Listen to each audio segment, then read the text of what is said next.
The trajectory that has been established over the last 4 decades, this is a trajectory towards doom for our country. It's unsustainable. So we have an executive branch that's pumping the brakes.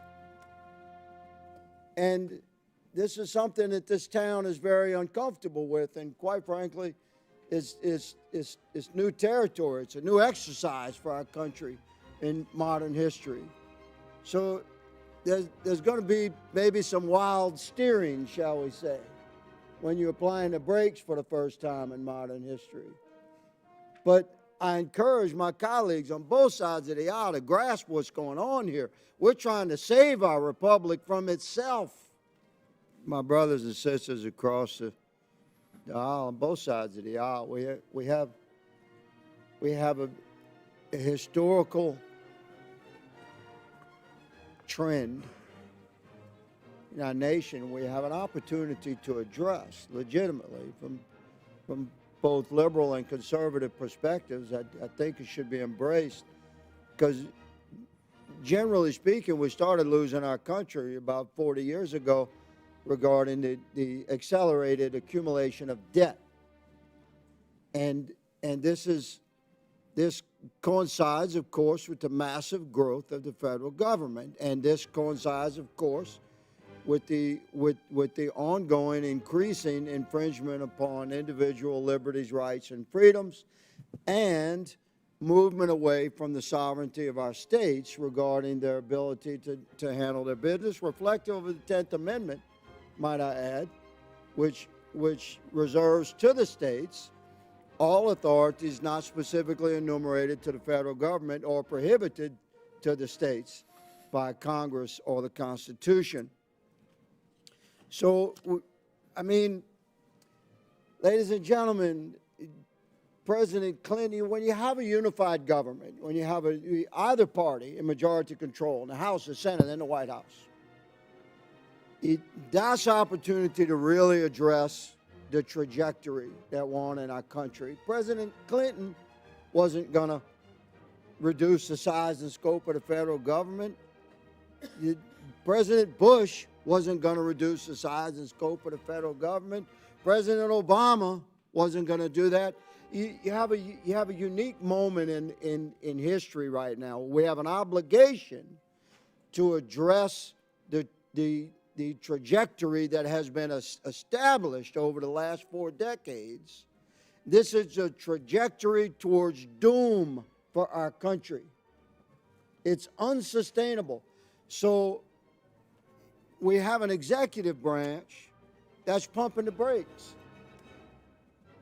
And this is something that this town is very uncomfortable with, and quite frankly, it's new territory. It's a new exercise for our country in modern history.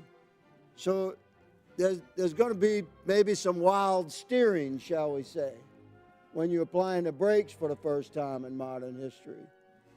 But I encourage my colleagues on both sides of the aisle to grasp what's going on here. We're trying to save our republic from itself.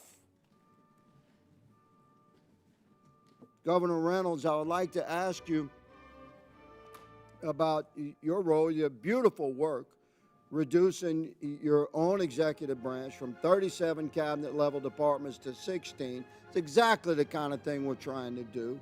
You saved your state a lot of money. You changed your trajectory of spending. You reestablished financial stability and economic prosperity because of your conservative approach. It's what we're trying to do. And the President Trump and Mr. Musk is as an ambassador of common sense for President Trump to look hard at the practices of our executive branches and to reduce their size and scope. Governor Reynolds, I have a formula essentially that transitions federal service back to the sovereign states. We can save a lot of money doing this. What are your thoughts on shifting federal responsibilities away from the massive federal government to the sovereign states? Generally speaking, agencies like EPA, FEMA, Bureau of Prisons. How would that work in your state, ma'am?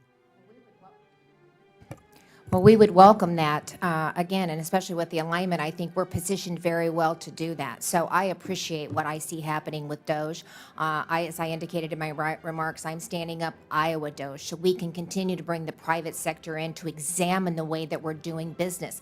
Government has to operate more like a business. It had been 40 years since we even looked at the structure of government in Iowa. It was ripe for reform. You know, they never eliminate a program. They never do away with one. Once it started, it stays. If it's not working, they think more money is the answer to it, so we keep it. If it doesn't work, there's really no metrics ever tied to anything, but the ongoing thought is if we put a little bit more money into it, eventually it's going to work.